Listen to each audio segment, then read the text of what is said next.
In studio with me today is Evelyn Casina, who is a family IT consultant and founder of EveMeNet Communications. We still do have Pastor Ken Nyaga, who, by the way, some of you have been asking, why is he called Pastor Digital? Well, he happens to be a pastor and a digital skills consultant. So hence the nickname Pastor DG. And of course, last but not least, Lily Njue is still here with us, sharing with us her experiences as a mother of a 5-year-old boy. And we've been asking you this question today.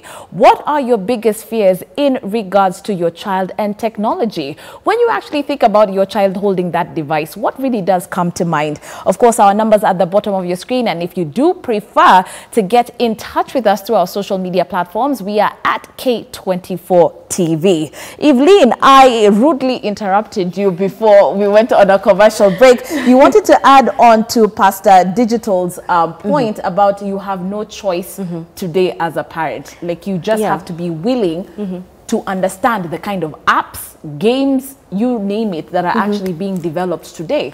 Actually, I wanted to add on to what he said, throw a spanner rather on what he said. The parents need to start looking at what is it, cookies and history. The histories. Yeah. So now, we are the Google generation. Everything you're told, go Google, go Google. My son discovered Siri. And as he is one of the people who doesn't like really typing, he presses and asks Siri, what is the weather in Nairobi? What is global warming? So how do you as a parent start searching that history when they're asking artificial intelligence, when they're using machine learning? Because that is already here. They're using the Google Talk, the Google Voice. Right. It's a bit hard. It's something that it's not traceable. And I will tell you for free that there are kids who know how to delete history. And we have apps that pseudo what they're doing. A very perfect example is one that has a calculator and some funny characters at the end, which is an app that they're chatting, but it looks like a calculator. So a parent would actually think, oh, my child is, doing whatever it is they're doing on a calculator, but they're actually using pseudo apps. Wow. So that is just a span I wanted to throw out, because we might think we have control over what they're watching. And I'll give you a perfect example of Instagram. There's a Real Star and a Finsta. All right, so we'll get a little bit into that. But remember, we're still asking you the question of the day. What are your biggest fears when it comes to your child and technology? I will be asking, of course, Lily to share her experiences with us in just a moment.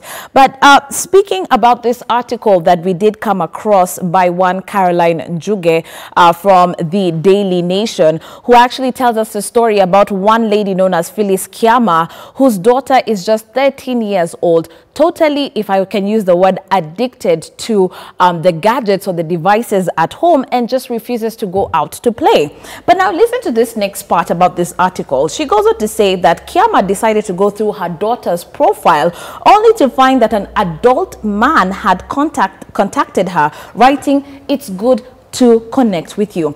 She was shocked but relieved to learn that the man was writing from Mexico. So her daughter was not in immediate danger from the man. When we actually talk about the dangers on the internet and some of your fears, Lily, what have you ever come across on your device that shocked you that your 5-year-old boy was actually looking at? Well, my 5-year-old boy majorly does cartoons. Then when he doesn't know what exactly he wants to watch, he will ask Google, depending on what he's had other friends or cousins say. So there is this day I found him watching something. He said, "Mom, these are dinosaurs." And they were doing some things that were a bit scary. Okay, wait, hold on to that thought, because I understand Vivian from Thika is on the line before you tell us about that scary thought. Okay, yes, good morning, Vivian. Hello, good morning. Good morning. Okay, my question is this. We need parents out. We are not supposed to leave everything to the parents, but also we need parents, teachers, the preachers, teachers, all of us actually need to take part in taking care of the students. Because you not to follow the crowd. Because if you follow the crowd, you won't win the crown. Anyway, that's it. Okay. Thank you so much for that. Vivian, just going on to say that it's the society's responsibility in regards to how the internet is actually being used, and just to create a regulation of some sorts. But you were saying about something very scary, Lillian, that your son was actually looking up on the internet. Yeah. So this day, he wasn't, okay, he does a lot of YouTube, majorly cartoons. So when you look at the feeds on YouTube, you'll see other suggested videos. Yeah. So he came across the video which had a dinosaur and there was a magician, and the magician was doing his own magic. Yeah. And then, okay, my son is my friend. I've developed a friendship with him such that he trusts me and he can tell me anything. So when we're just having a conversation, then he told me, "Mom, do you know I watched a magician?" I was like, "What was the magician doing?" Then he told me some scary things. Yeah. So next time I told him, "No, don't be watching magicians. There are things that you should watch and there are things that you should not watch." Okay. But I also believe that we really need to be present in the lives of our parents, of our children. Okay. Sam from Nairobi is on the line. Good morning, Sam. Yeah, good morning, Tony. Yes. Yeah, for me, okay, I have a brother who you living with, and currently, whatever the children are being exposed in the media nowadays is so much to absorb. Now you see, like my small brother, when he accesses the internet, he searches something like that they're not edible unto him. So, for me, I prefer it's rather we teach them not to do this, and if they do it again, some sort of punishment, and teach them the negative side effects about whatever they're thinking about. And thank you for whatever you're saying. Okay. Really good. Okay, thank you. James from Ruaka, yes, good morning. Hello. Hello. Yes. Yes, James, go ahead. Okay, first of all, say hi to leadership, my friend. Oh, okay. Yes, now, about the children and the gadgets. Yeah.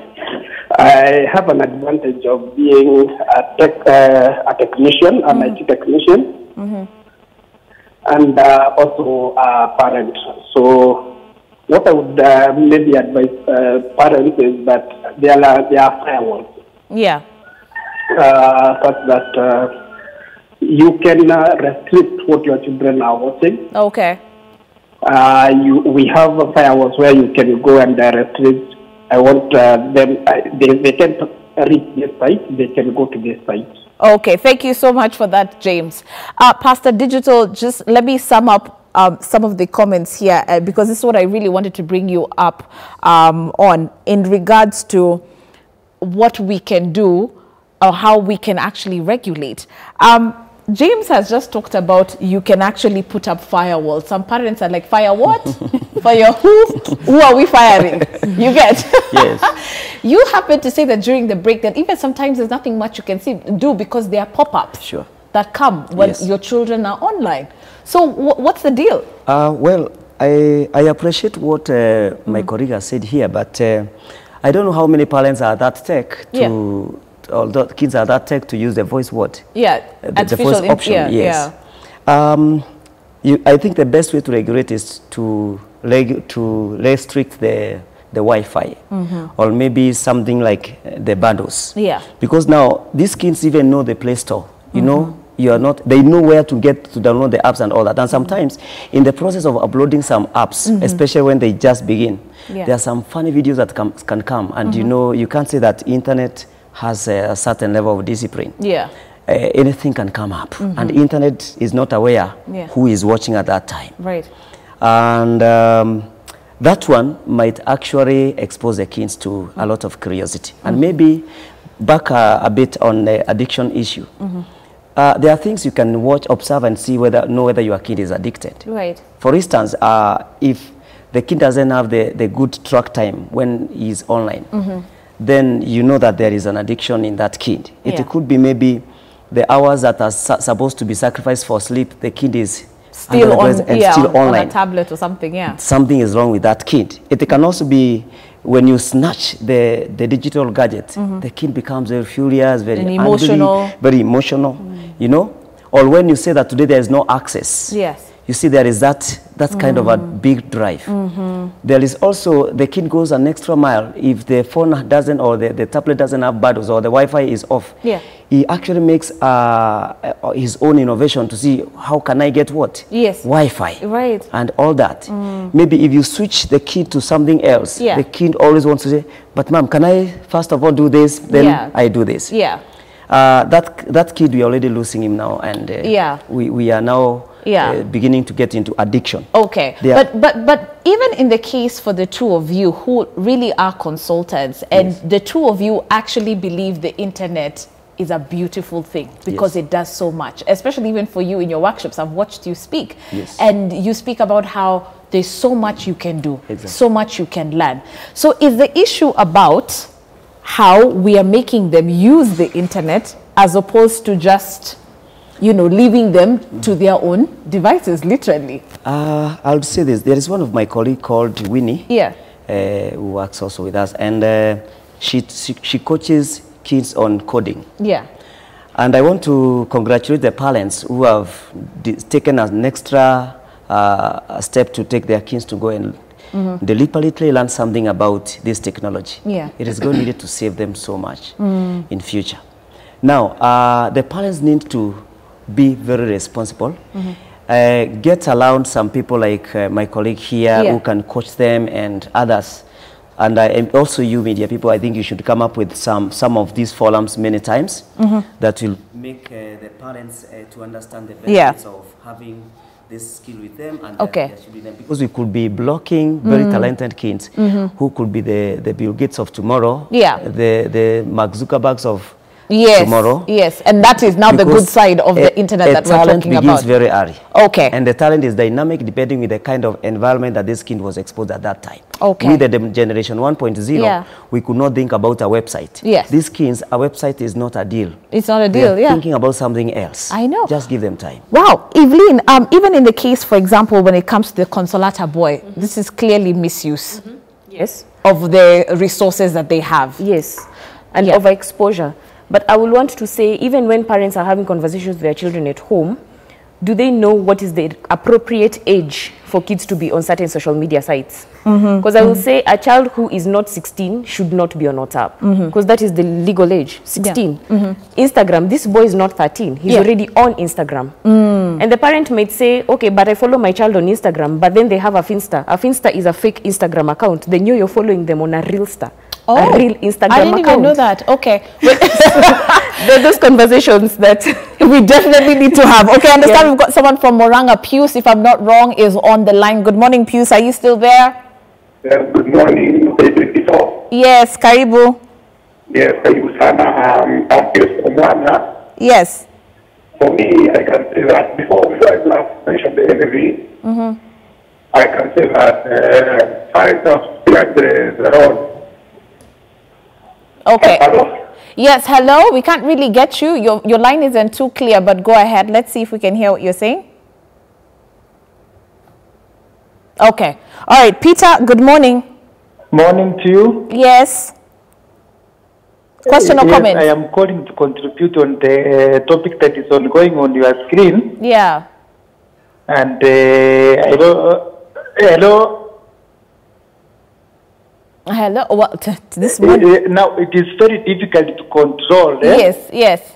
The kids, because like my case, when I tell them not to watch some programs on the TV, they normally go to other neighbors' houses and watch there. Even on their phones, when you tell them don't do this, they will always go and they get it from the other people who have not done the level of control that I have done at my place. Okay. Okay. Thank you so much for that. Augustine from Nairobi, good morning. Yes, good morning. Yes. Yes. I just want to contribute on the same. Yes. Like, what's the appropriate age for the child to be introduced to social media? Because for me, I don't think whether it's appropriate to allow a child who is in primary to penetrate the social media. With that one, I say no. A big no. are big enough for me. Okay. Until they reach 16. Until they reach 16. Yeah, I cannot trust my child with social media because there's no way out. She can never avoid getting into Facebook or WhatsApp. Yeah. That they're looking something in the website. It cannot happen. Okay, thank you so much for that. And I love that point because you were just saying that some of us don't know that there are supposed to be age restrictions on some of these apps. All apps. All apps. All there apps. should be an age restriction. Yes. So you just said that this boy is 13. He's already not talking. 13. He's not 13. No. He's 12, I think. He's 12. Yeah. So he's already on Instagram talking about how he's going to post this and this and this. How did he get there? Number one. This parent has just said there's no way you can be on social media before you're 16 years old. What do you have to say about that? Is that the right approach? Yeah. Most applications, it's 13. The threshold is 13. But even if this parent wants to be able to introduce social media to their child when they're 16, what are they doing now to prepare them to use that social media platform properly and appropriately when they get 16?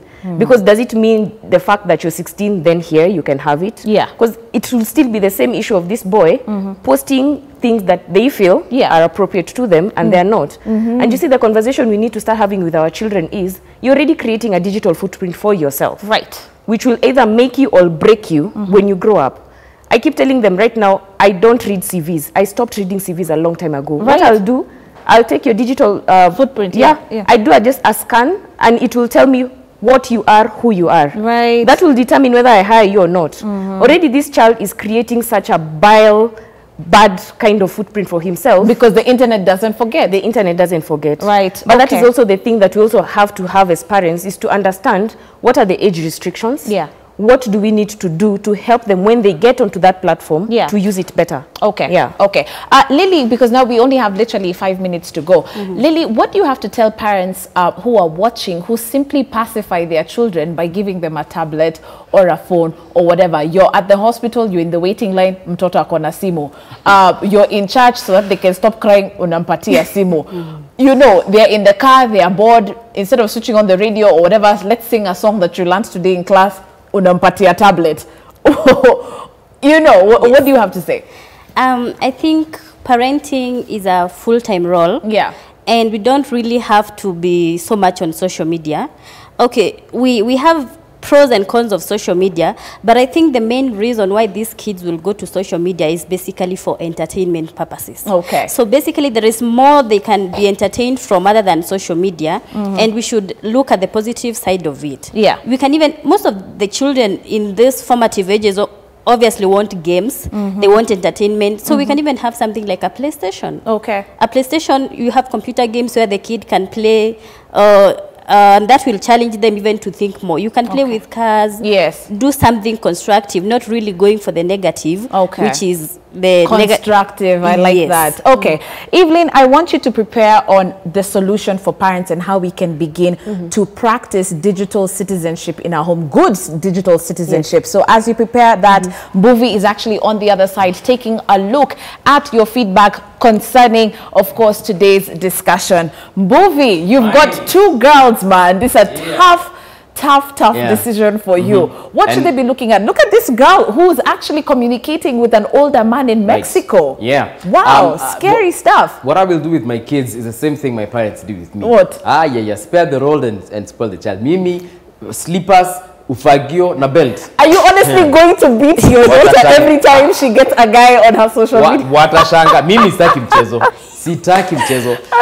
But let's look at what you guys are saying on Twitter. It's Kipkiru, you're saying the sure way to all these problems is, you see, corporal punishment.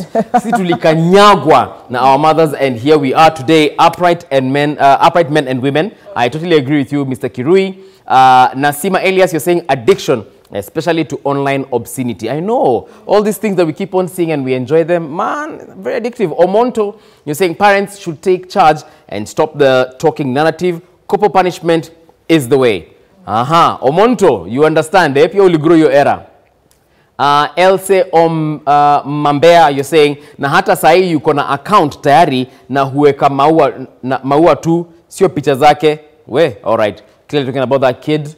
Then we have Susan Joshua, you're saying, my biggest fear is my kid adapting funny dressing and behaviors from the internet. All right.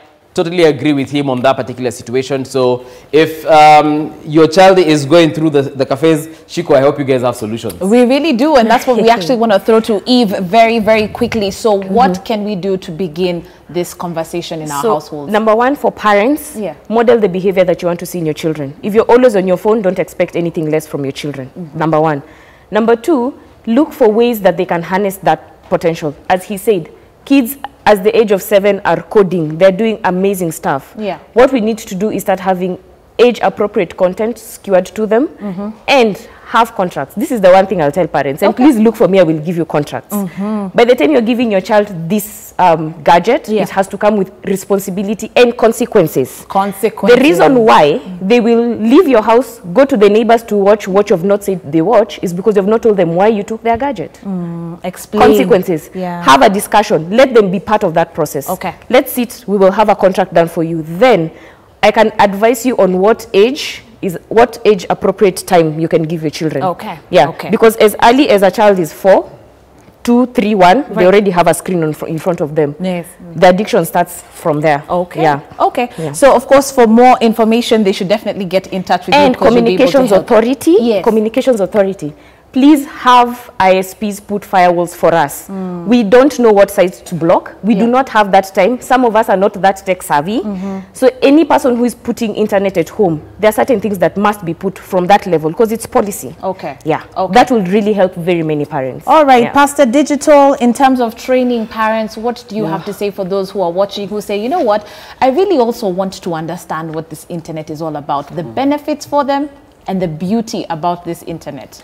Now, we've got so many forums that are happening actually now, even on the grassroots.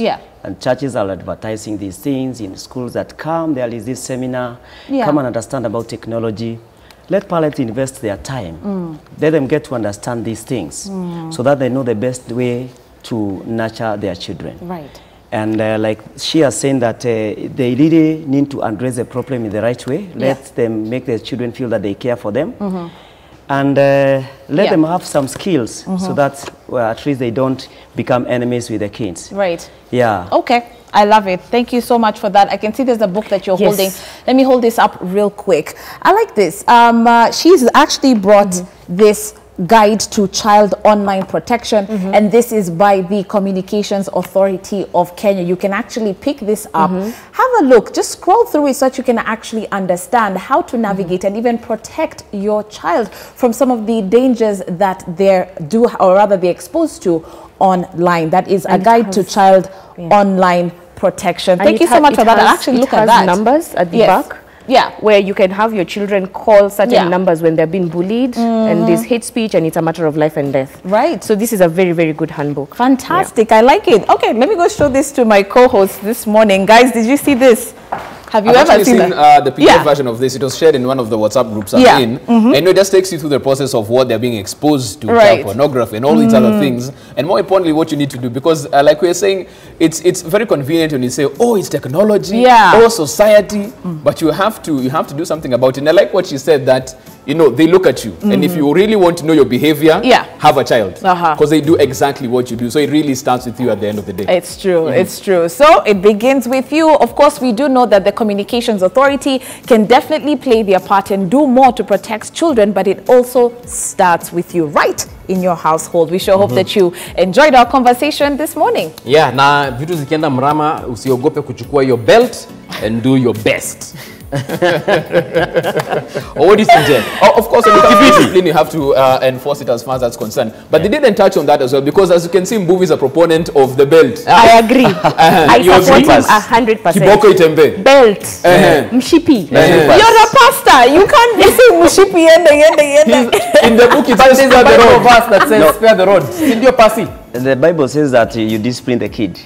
Discipline, yes. But not kumchapa. But you discipline and tell the kid the reason as to why. And also remember to reward them when they do the right thing, because rewarding is also another way of correcting.